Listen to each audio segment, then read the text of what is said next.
countries sa taas.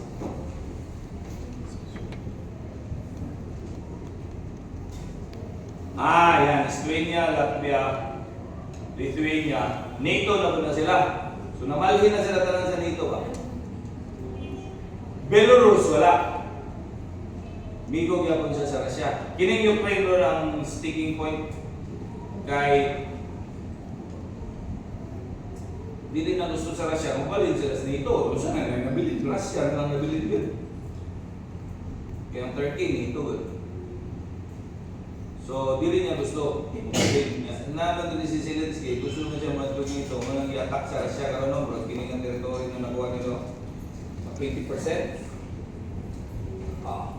Europe nag-support, pero America nag-support. From one context. Ang support sa Europe, kung ibasa ninyo, kung ipaminaw ninyo ito, kung saan man, support na hatag o support na loan. Ang term, support na loan. Kung hatag o support kung mag-laser, kung magtagak ang mga make-up kit diha, mahulog kung ang mga arinula, ikwintal pa ng inyong ganyan ang pambutang sa lamok, ikwintal pa ng inyong pulbo niya na pag-retats kaya magklase pa banta. Although I understand that oiliness is next to ugliness, but shut the hell up po sa akin, mag-classic ako. Sige. Nga. I-attack niya siya sa Russia karon kay gusto man siya mag-join sa NATO. Si Zelensky survive because inabangan siya sa Amerika. Ang Russia, the army, ang Russia world power, sulod niyang Turkey, alam, musukol yung kung Ukraine ka, kung sumay mong isukol na sila ay tanks, dala ng pintik, lulot. Unang ang US, nagkakaroon ka lang nilang anti-tank note, javelin ng tawag. So, na-stilmate ka ron because tabang ng Amerika. Pero sa akin yung ganina, kung saan klaseng tabang? More than half ang itabang sa US in terms of finance. Pero kung sa mato, blow lang, hatag lang. Billions of dollars, taxpayer money, hatag lang.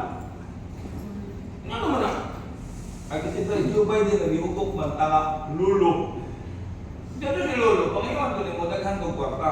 Buhay sa kapal-loader, hindi kuhaan na mo. Ito, mangita na. Ato to si Joe Biden, hatag, inubat. Several billions, more than what Europe combined, the NATO combined gave. Karon kasi, how about the contribution of Europe? Loan, guaranteed loan.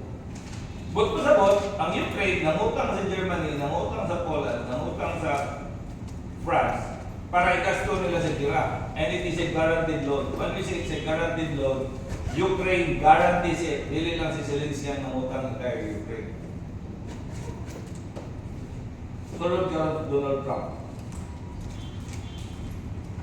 Ano si Donald Trump? Kung kamu ka una liki, ako karon lahi. Dapat mo gasto ta, marikup na to ang atong gasto. Dili man atong gira. Dili man ang atong problema. Muhatag ka niya, hatag lang sa naman. Dili pwede. So gusto niya mabawi ang gasto. Yung sa amin, pagbawi niya na ipabuto na to. Mauna, ang iyong plano para mabawi, rare earth mineral deal. Di tayo included here. Ano ba yung video ng rare earth mineral? Na ano? To sign rare earth mineral deal. Ato lang yung tanawin din kayo. Mura kong tanaw ka niya. Tanaw ba? Para rin ako. Reports that Ukraine and the U.S. have agreed on the terms to strike a critical minerals deal. The Washington Post is reporting that 3 senior Ukrainian officials say the two countries reached an agreement on a framework that would include the exploitation of rare earth minerals. It could be ratified this week, with President Volodymyr Zelensky now expected to meet face-to-face with Donald Trump at the White House on Friday. We'll be really partnering with Ukraine in terms of rare earth. We very much need rare earth. They have great rare earth. We don't have that much of it here. We have some, but we don't have that much. We need a lot more to really propel us to the next level. We need resources. We have to double our electric capacity. We have to do many things. We have to really triple, if you think of it, the electric capacity from what we have right now, if you can believe it. It brings it. Uranium, rare uranium, lithium, copper, precursor of aluminum. Gamit kayo ng bagong niyang project karon nga sa world leader sa AI pa. So, ano yung plano? Ukraine, i-bless man mo anak or divide sa kalibutan nga na enter sa tag-agreement para nami involvement diha. So, pag ang negosyo, ang rare earth ninyo, i-mine sa ako mga businessman, makakwarta sila, makabayad sila tax, mabawi na mo ng among gasto sa inyo. Huwag po kayo, no? Dili tanga pa. Di pa rin Joe Biden yung sige kang nakakwarta. Kung ikaw yung Amerikano, okay, okay, Trump eh. Kuman, kining location where the mines of and deposits of rare earth metal, majority sa area ani sa Ukraine, sulod na ni Vladimir Putin sa Russia. So simple kayo. Pag maundang yung gira, maingon ko kang Zelensky, pero mahining deal. Eh, para tawagan na kong Russia yung armado ko, nuclear power ko. Usawa na ito nga na naman ninahadya sa Ukraine, pero yung mag-take over. Plastara na, atras, mag-deal ta, magsabota. Okay? Muna ang iyang idea, that is what we guess. Yang kalawang siya ni Tabotong Friday. Friday ko. Ini, kita naman eh. Umang yun. United States should not have allowed this to happen. Most occasions. We did have a deal. You want me to say, really terrible, he's got tremendous hatred. Who is this guy? This is Zelensky na, President sa Ukraine. Okay? And this guy is Donald Trump, the President of the United States. Tanawin ang conversation na. Sugod na ang ibigin niya ang Vice President. America, we had a president who stood up at press conferences and talked tough about Vladimir Putin. And then Putin invaded Ukraine and destroyed a significant chunk of the country. The path to peace and the path to prosperity is mainly engaging in diplomacy. We tried the pathway of Joe Biden of thumping our chest and pretending that the President of the United States' words matter more than the President of the United States' actions. What makes America a good country is America engaging in diplomacy. That's what President Trump's doing. Look at the reaction. Sure. Yeah. Okay, so he occupied it. Wait. Before we proceed, kung saan yung suot? Sweatshirt. I-meet mo ang President sa United States na nakasuot.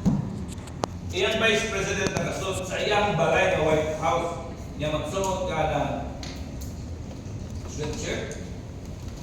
Kung saan kayo may tabo? Kung kasal ninyo, niimbitaron ko ninyo na mag-sleeveless ko. Di ba ka po pawaon sa inyong pare o sa inyong pastor o sa imam? Grabe ko kasi wala na kay kanang pag-bispito sa okasyon. Tanang ang suot to. Murag standby sa purok press. Anawa ko siya yung isulti kang press con, isa yung mangutana sa world leaders kung press con.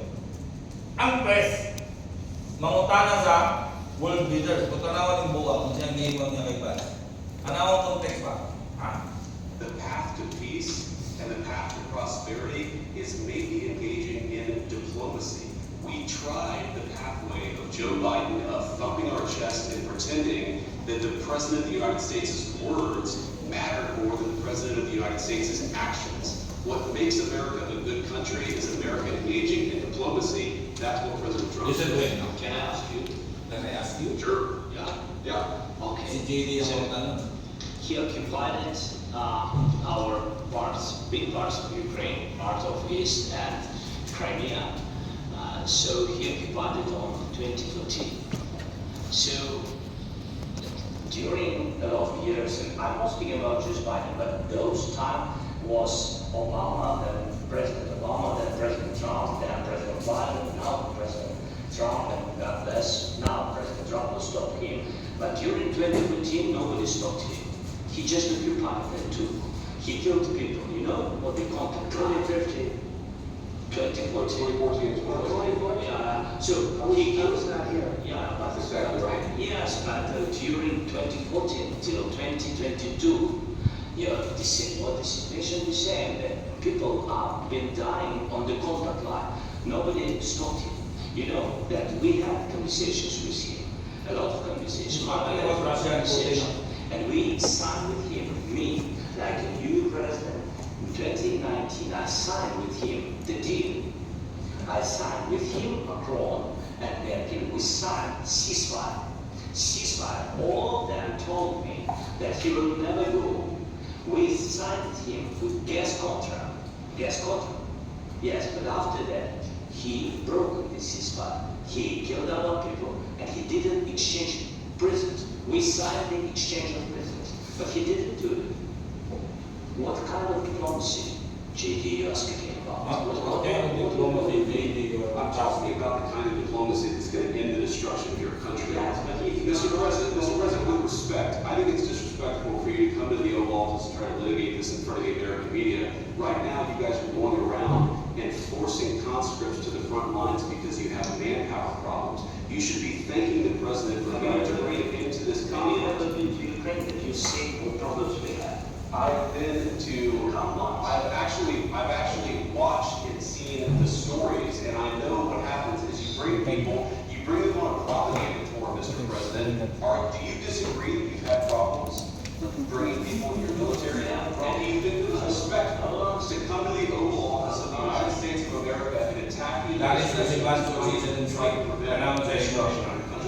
A lot of questions. Let's start from the beginning. Sure. First of all, during the war, everybody has problems. Even you, but you have nice ocean and don't feel now, but you will feel it in the future. God bless you. God bless you. God bless you. Don't tell us what we're gonna feel. We're trying to solve a problem. Don't tell us what we're gonna feel. I'm not telling you. Because you're in no position to dictate that. That's exactly what we're No, You're in no position to dictate what we're gonna feel. We're gonna feel very You're good. gonna feel it. We're gonna feel very good and very strong. Listen to the You're conversation, in a very good position.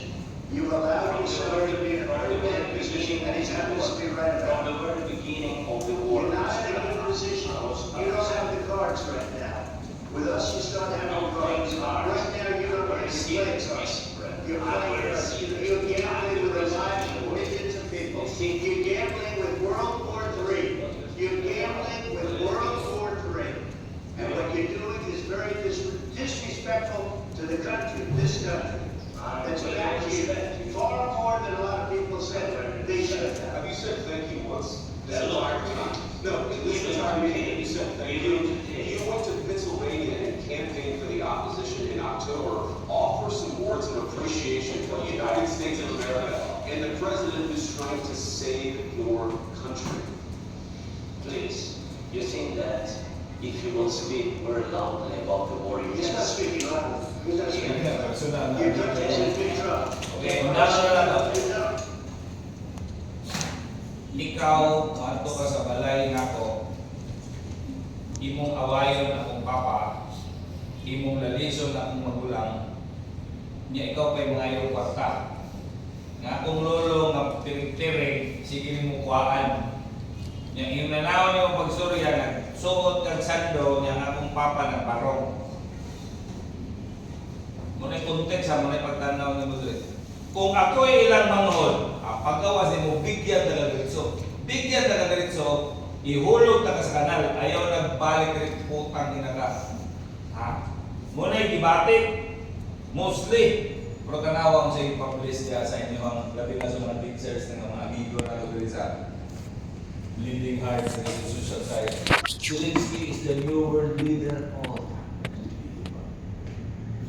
Yes to Ukraine, no to Donald Trump, puppet of Putin, buang. Ang ako gusto, mabawi lang ako ang ihatag. Di man akong gira na makay rare earth metal, mag-trade ka para lingaw. Para mabawi na mo to, di na kasulungon sa Russia, kay naan naman ko yung negosyo diha.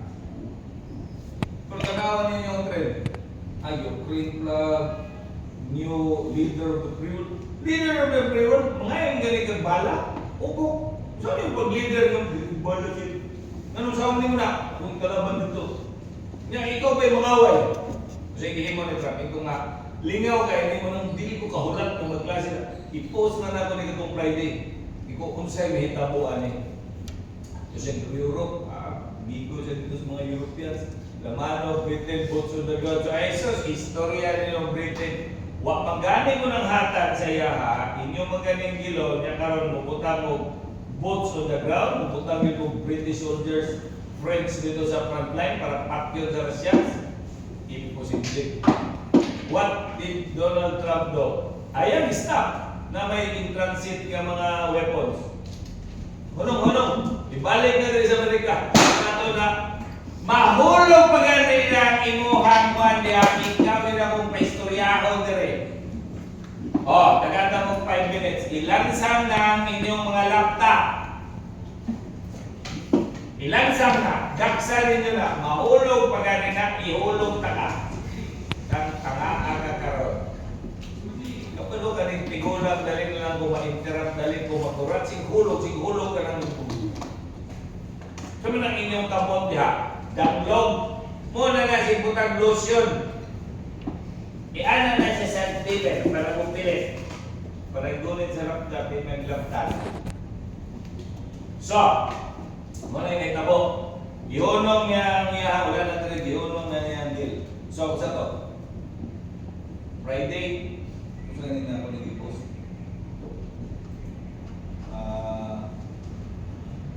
March 1, gusto ka ng March 1?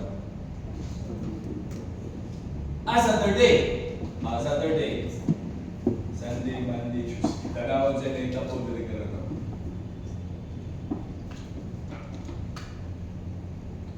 Kunya na si Justin Bro. Pinakon sa nato niya. Ay, no. Nato to. Play ko lang sa nasabi.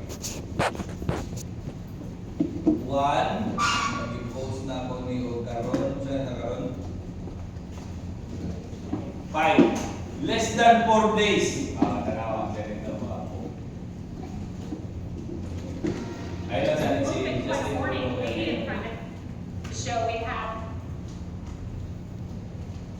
Ayun na si Justin Bro. Lahat pong litin na. Okay. Muna si Zelensky. The tough guy. The tough guy. Here you go. Back down. Zelensky posted this. Check this out. He said, I would like to reiterate Ukraine's commitment to peace. None of us want an endless war. Ukraine's ready to come to the negotiating table as soon as possible to bring lasting peace closer. Hello, Donald Trump. I would like to reiterate Ukraine's commitment to peace. None of us wants an endless war. Ukraine is ready to come to the negotiating table as soon as possible to bring lasting peace. Kanya, katulad mo sa Washington, sama to. Namura mong kaghambog dito, mangaway mo kang Trump. Our meeting in Washington at the White House on Friday did not go the way it was supposed to be. It is regrettable that it happened this way. It is time to make things right. Magkalo! It's a baby. Kang ina, isog ka niya, make things right man day. Therefore, you are wrong. Looy, ugok ka. Muna na karon, tanawan ng ipambutang nila na Ukrainian flag. Naghagay mo mga teacher ko, teacher, kayo ng leader of the free world. Yeah, really? You know what army?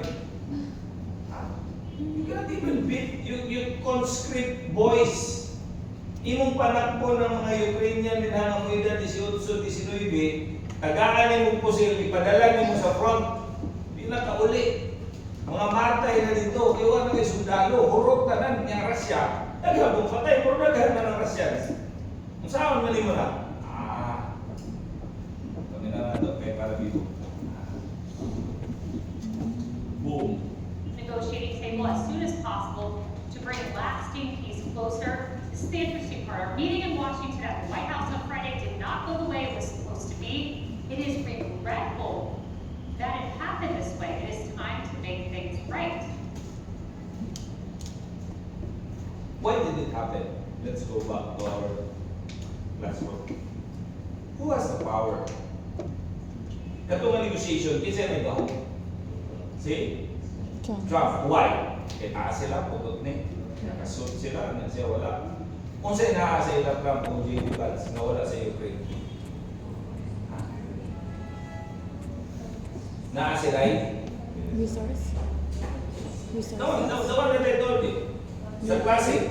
This explains everything. This explains everything. From the lumad that cannot enter, to the time that I am spending here, to the reason why you are going to school. Unsa na kay Donald Trump? Nasa money, nasa ang economic power. He was the economic power as the ultimate power. You know what he did? He stopped delivery. Isog-isog ang Britain o gano'n. Sigurado ko sa cluster sa laban mo ng putot o i-sanction ta mo. Undang tanan. And you know what? When in another clip na ay na ko i-present kay Gira ra kayo, mga istorya Gira. You know what Putin did? Because of what happened, in static mo to, he committed offensive action in Donbass. Another several kilometers, sunod na po nilang Ukraine. Ang sabi mo na, di ka mo negotiate. Mo negotiate yun ka. He was the economic power, has that. Namunay ako ang ganahan na context because you can contrast from the old president, which is literally and figuratively old, to this present president that takes action. I may not be sold out in all that he's doing, but this is the contemporary world. Yan na. Lingaw kayo. Mula mo yung bantayan. Karong Friday siguro, kung balik na dito siguro, mag-Amerikana na kunya mo, pero pa na sa rare earth metal deal, and they will be able to end that war in Ukraine. Nagama mo underpinning na mga warmongers, dili maguna tanan hatag dito naman yung mga kawat in between. So muna ilang ginano, alright? Sige. Now karon di na-settle na settle na yung Ukraine, bumalik na siya. Nana po siya nagpahari-haray na po, marang po bright. Gano'n na punta. Kaya si Justin Trudeau. You know who Justin Trudeau is? You don't know? He's the Prime Minister of Canada now? Justin Trudeau. Sige, paminaw na ito ni kung saan po. Si Zelensky, yung giaway si Trump, yung giaway si Kwan, mulalis-lalis siya. Tanawa si Trudeau, parang the same book, the same page sa book yung gigamit. Boom. Well, it's been quite a morning. Canadian Prime Minister Justin Trudeau is taking shots at President Trump in a rather personal way. This is over the newly implemented 25% tariffs that went into effect. Now, a short time ago, watch this closely, Trudeau had a direct message. He even called the president Donald. I want to speak directly to one specific American. Don't. Wait. Siya yung tawag ang President Trump? American. Ako, tangina Donald. Ako, kaya kung tawagon yun yung rinig. Pag pinawak pa ka ng tao doon, attorney Hillary. Kano saan yung tuwing na tao mo? 2005? 2006? 1998, ni-sign ako sa Roll of Attorneys. Attorney Villarentin ako niya. Tawago ra ko mo Grineron. Murag bigaan akong kamot. Murag kami katamparoso, no? No? Oh. Tawagan ko sa pangalan si Papa. Di na ako mga tanah. Tawagan daw siya first name. Di ba Santako din na siya yung mama. Ayaw daw siya tawagan mama. Tawagan daw siya sa first name. Di ba kulang taon na siya yung papa. Ay pangalan si mong mama Mildred. Mami man yung tawag mo. May tawagan si mong Dred. Ay sus, kung ano yung papa, blabay yung kasbinta. Sako, kung sa'yo yung tawag mo sa mong mama, visit ka, patay ka. So tarawa si Justin Trudeau, the strongman of Canada. Sige. Tingnan ni Justin Trudeau. Well, it's been quite a morning. Canadian Prime Minister Justin Trudeau is taking shots at President Trump in a rather personal way. This is over the newly implemented 25% tariffs that went into effect. Now, a short time ago, watch this closely, Trudeau had a direct message. He even called the president dumb. I want to speak directly to one specific American. Donald. In the over 8 years you and I have worked together, we've done big things. We signed a historic deal that has created record jobs and growth in both of our countries. We've done big things together on the world stage, as Canada and the US have done together for decades, for generations. And now, we should be working together to ensure even greater prosperity for North Americans in a very uncertain and challenging world. Now, it's not in my habit to agree with the Wall Street Journal, but Donald, they point out that even though you're a very smart guy, this is a very dumb thing to do. We two friends fighting is exactly what our opponents around the world want to see. Now, here's what makes this interesting. The comments you just heard come about 72 hours plus after another foreign leader. Ngunit ang naitabo, bago lang, wala pa ni 6 hours. Kaya ako nang i-upload sa inyo, ganyan naman alas 7 ng bago lang to. Ano sa matakaroon? 5, 6, 7, 8, 9, mga 10. May mga nag-review, sorry, what I did. Because of some bullshit na. You know why? Canada's economy, 90% is dependent upon the United States. United States, o 10% lang. I-tariff niya ang Canada, meaning to say, tanan mo sulod nga produkto gikan sa Canada rin, i-tax na ako 12% sa cost.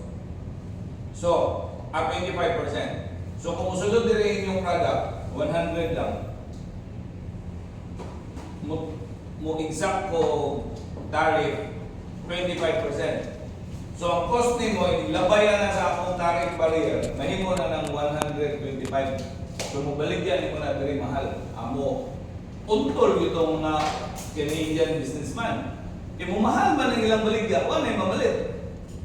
Although ang mga Amerikano, kung dependent sila na, walay alternative sa Amerika ng Canadian products, batiyon nilang kamahal sa presyo. Pero kung na'y kompetensya dito ng Amerikano, ito ang kompetensya mo'y malingaw. I-protekto ni Donald Trump ng industry. Ngunit tanawon, kaya mo nilingaw. Ang reason ni Donald Trump, that ang drugs nga nagasulod gikan sa Canada, payon sa United States, sobra-sobra. Ang drugs nga nagasulod gikan sa Mexico, payon sa United States, sobra-sobra nga. Ang patay na mo kada tuig, equivalent double sa among tanan patay sa Vietnam War. So yan, di ko tariff. Ang Mexico, wala lang nagtingog, murag mo comply. Pero kini ang biro yung distributor, biliban ito mo. Ako yawas. Muni, mula doon yung Villarentin, Tanaw nyo na ito ni kung saan ikahawod ng tawanan eh. Kung saan may tabo. 1, 2, 3, 4. Karon, patay natin. We have a mistake. Kini, amot na si Justin Trudeau. O, amot na si Justin Trudeau kung saan may tabo na siya. Muna ang bantayan. Pero common din namin ito. Nga naman, kaya man ni Trump mo na. Because dako ang ekonomiya sa United States. Kumpara rin mo sa iya. That is why, ako sa may relasyon na ito, sir, lingaw mo di sila kay makita niyo mo ang contemporary world trade ba? Kung saan mo paggamit sa imong economic leverage compared sa other country. And therefore, you can say, and we can say, that our discussion in class is more or less justified. Kaya ako ang first proposition na rin, ang economics man, maoy fuel, maoy explanation, ani tanan nga atong ina-go through.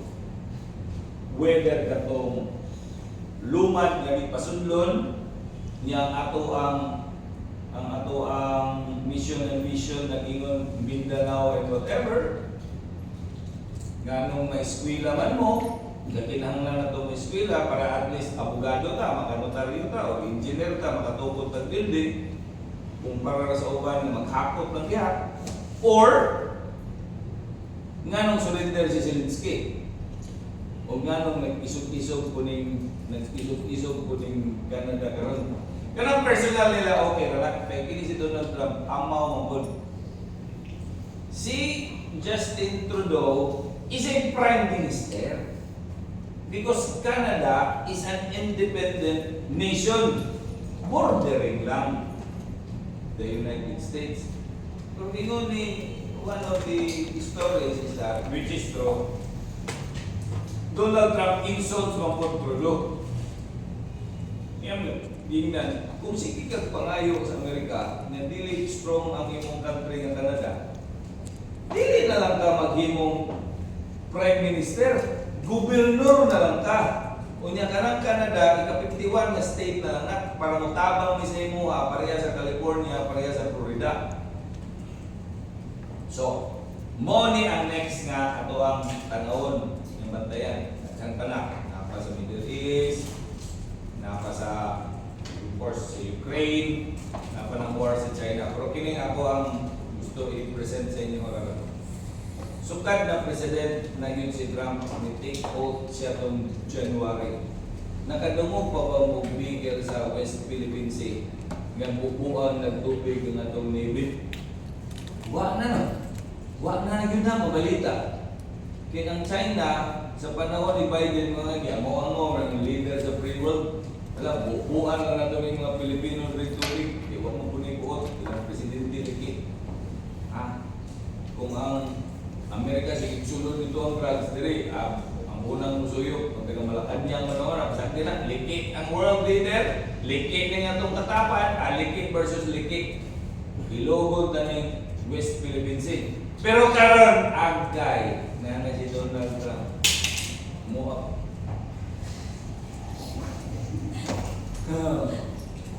Unsa na po nang nagtagak siya sa likod na saan? Kataghan ba yung gamit din na anak? Isunod ko na sa bag. Isa mo ito nahulog